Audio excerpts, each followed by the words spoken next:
in the letter to the Hebrews, the 9th chapter, verses 24 through 28.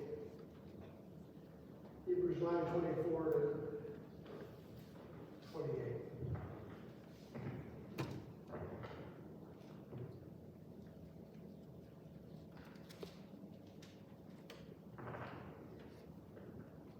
Finally, this message.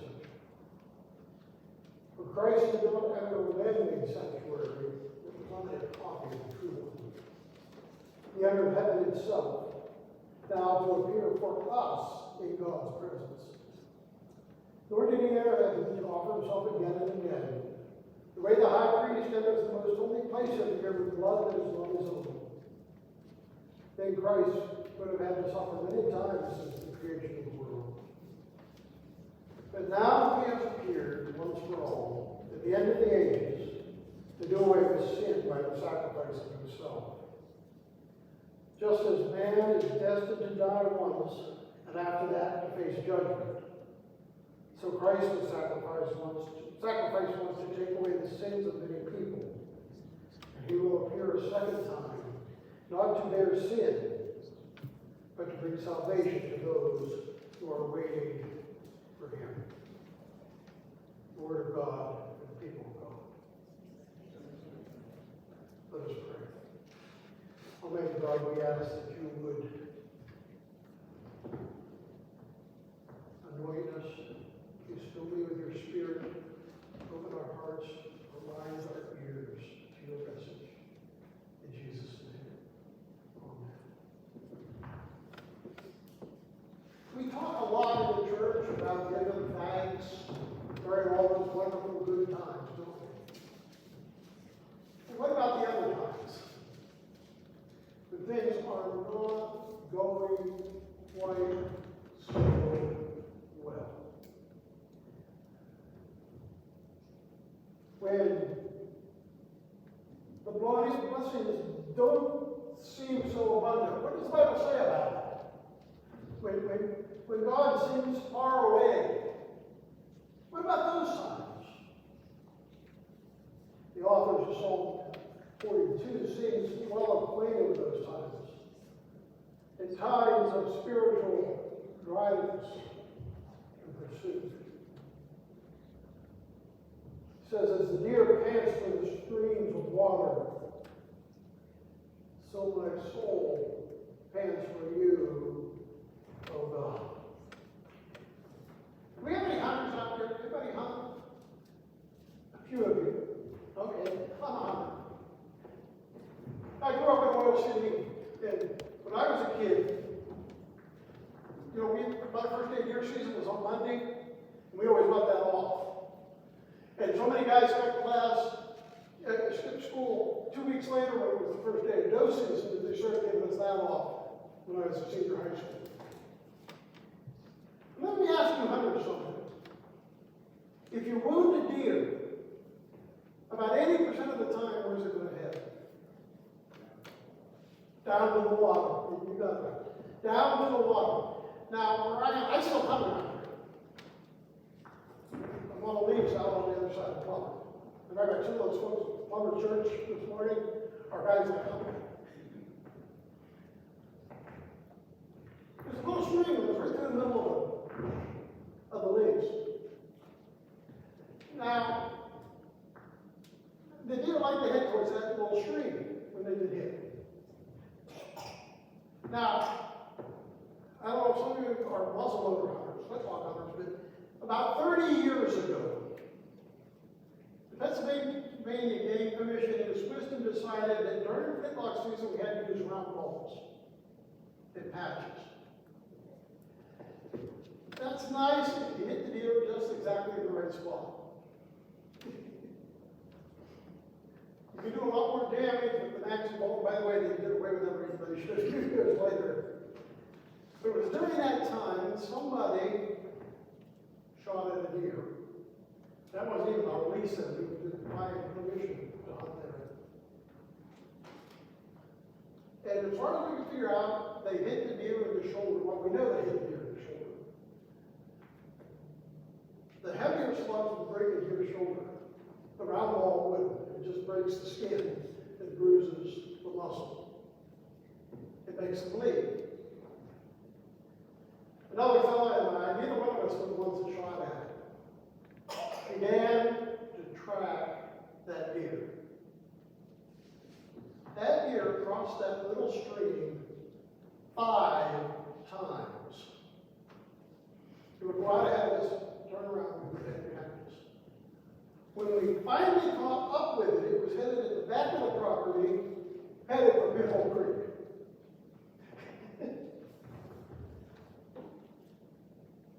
The psalmist, in that first verse, is describing a deer that is wounded and under pursuit. It is running to the water. Why? If it gets some water, maybe it can keep eluding the pursuit, the hunters. The psalmist says that's what his life is like. That's what's going on in his life.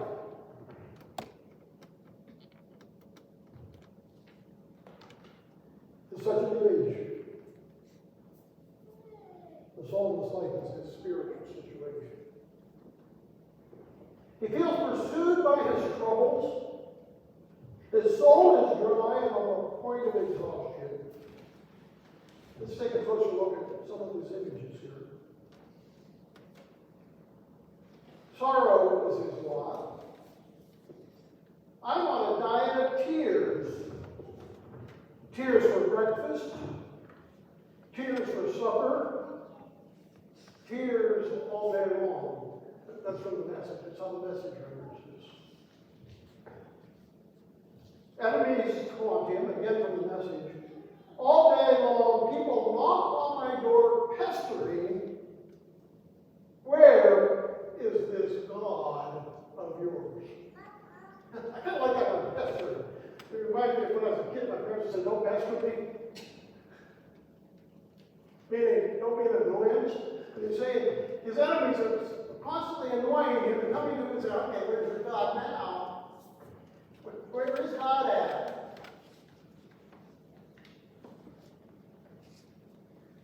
There seems to be no escape. But he doesn't give in. Even in the deepest despair and depression. He remembers the good times of worship.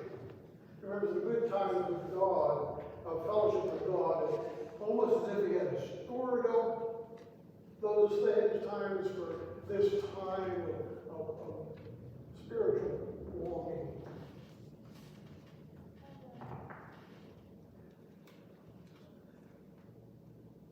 You know what everybody Tracy is, right? Or was. I read a book, that's part of the book club. We read a book of her letters.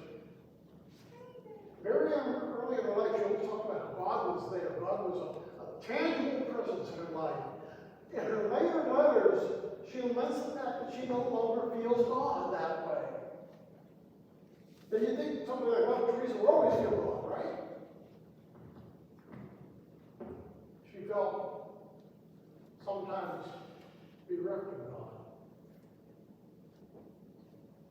But she still praised God. She talked about God's meaning in her life. This is what the psalmist in Psalm 42 says. He doesn't get into the despair of depression. He remembers his good times. Hear how he chides himself. Again from the message. Why are you down in the dumps, dear soul? Why are you crying the blues?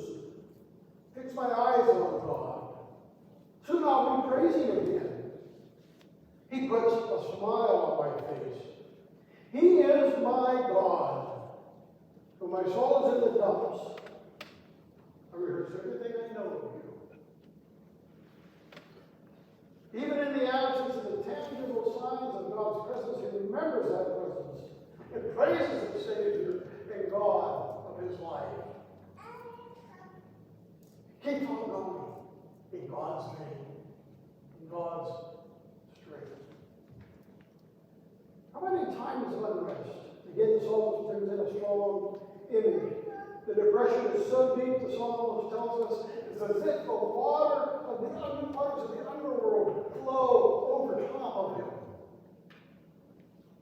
Deep calls to deep in the roar of your waterfalls.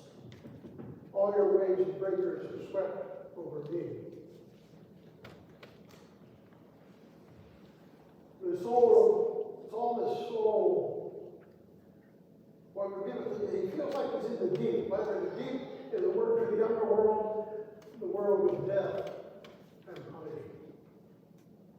And he says it's washing over top of him. It's just flowing over him. Psalmist almost so distraught, he feels distraught that he feels as though he's already there in that dark place. I heard a speaker once, and he quoted his daughter. He said, my daughter one time said, I know I'll go to heaven. I've already lived in Kansas. Sometimes places are hard to see if you help me go. My father once said, if he owned Mississippi in hell, he'd sell Mississippi and go home. He was down there in boot camp in World War II.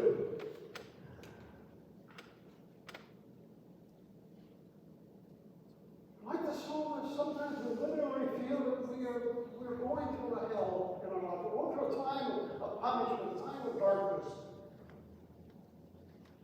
Yet once again, the psalmist remembers the heights. His thought in his current situation of despair goes to those mountaintop experiences he had with God. He places it in the cold. The old gospel song, God on the mountain, still God in the valley. God, when we're having a great time, is God. When we're running to praise Him. But remember to praise Him when things aren't going so well. He knows that though he can't feel it, God's love still flows his way and gives him strength to go on. Again, going back to the message version. Thank God promises to love me all day. Sing songs all through the night. My life is God's prayer. Where is God in times of pain? You say to my God, my rock, why have you forgotten me? Why must I go about mourning, oppressed by the enemy? My bones suffer mortal agony as my foes taunt me, saying to me all day long, there's that line again, where is your God? The psalmist describes a time of pain and sorrow, both physical and emotional. He's in physical pain and that's causing emotional pain, and the emotional pain probably activates the physical pain.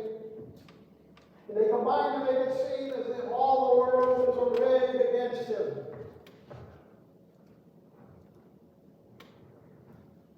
There is that taunt that finds a small echo in his soul.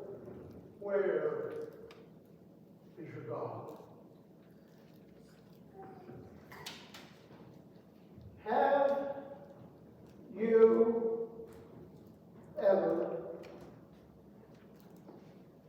hurt so bad you wondered where God was? Have you ever been in enough pain you wondered where in the world was God? I have. 40 years ago. 40 years ago. It's going to be interesting to say this at the next church. 40 years ago on Sunday, I preached at Bethel Church. 40 years ago on Monday, at the end of August, I put my Harley Davidson in the side of a Chevy at 50 miles an hour and crushed my leg. Which may be why I have to go see the orthopedic surgeon this week. Sometimes in the deep dark hours of the night.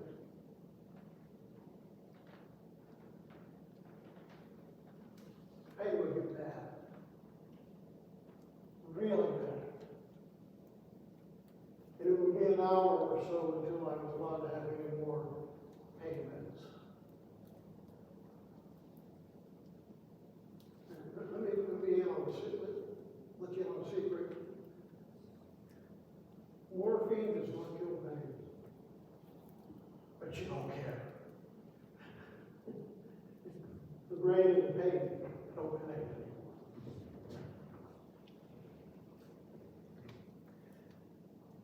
And in those deep dark hours, I would say, God, I heard God, why? Where are you? Where are you?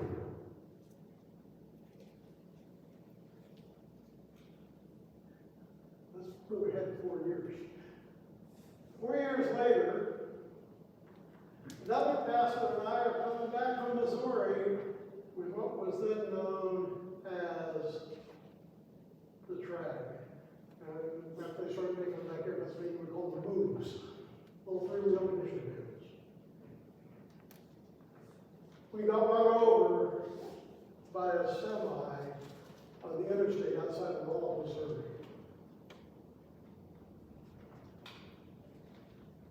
I broke both shoulders. Ribs on both sides, punctured one lung, and broke my right arm, very wrist. And I'm back in the hospital. This time in Rolla, Missouri, where my wife can't even come visit me.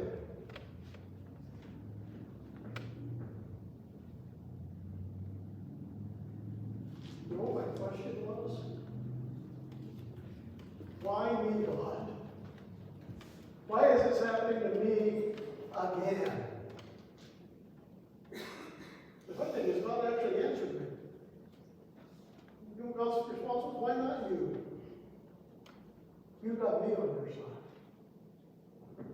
Now, I can't really say I remember doing it, but the other pastor that was with me, Ray Beal, said that he would come in the room and find me witnessing to the guy in the other bed. I don't remember doing that. But he did.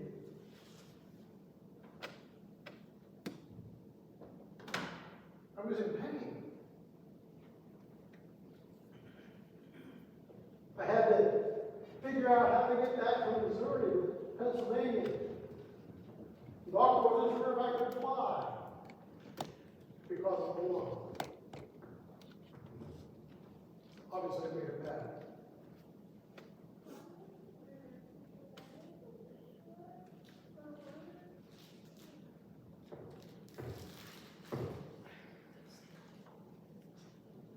Not that part, but others will that you would ask the same question you do. Why did your God let this happen to you? And I just needed some pain. Spiritual and physical. Yet from all of it, the psalmist keeps coming back to one thing that he will not let go of, and that is God's loving promises to be with him. There is no better hope in life, no matter what is going on, than God. Who better to place our trust in than God? Who better to hold on to than God? Why are you down in the dumps, dear soul?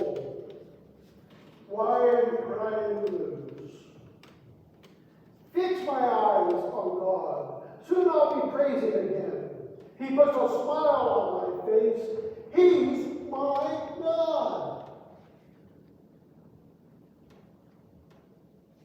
The amazing thing that I have found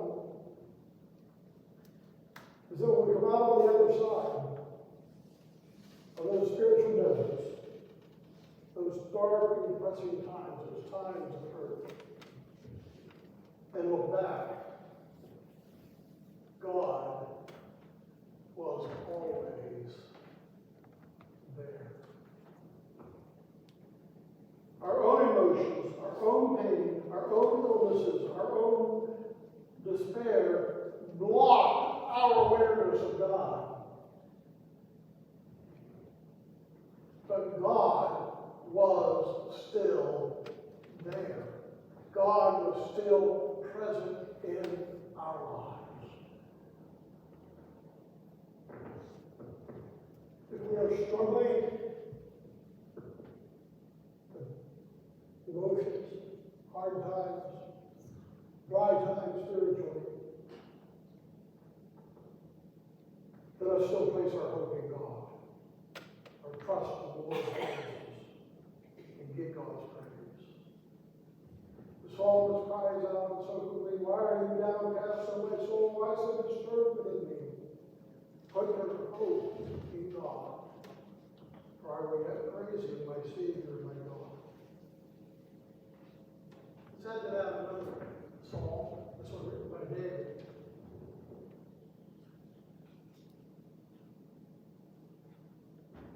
So David's words to define this type of situation. And part of it should be a bit familiar to you. My God, why? And David said to me, why are you so far from saving me, so far from the words of my groaning? Oh my God, I cry out by day, but you do not answer by night. Then was silent. Yet, it was like, yet, you are enthroned as the Holy One. You are the praise of Israel. And you are always put their trust. They trusted, and you delivered them.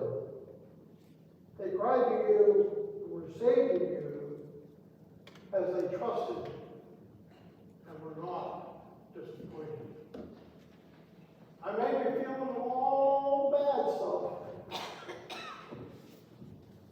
but I can trust the promises of God. Let us pray. Almighty God, we do go through dark times, dry times, times of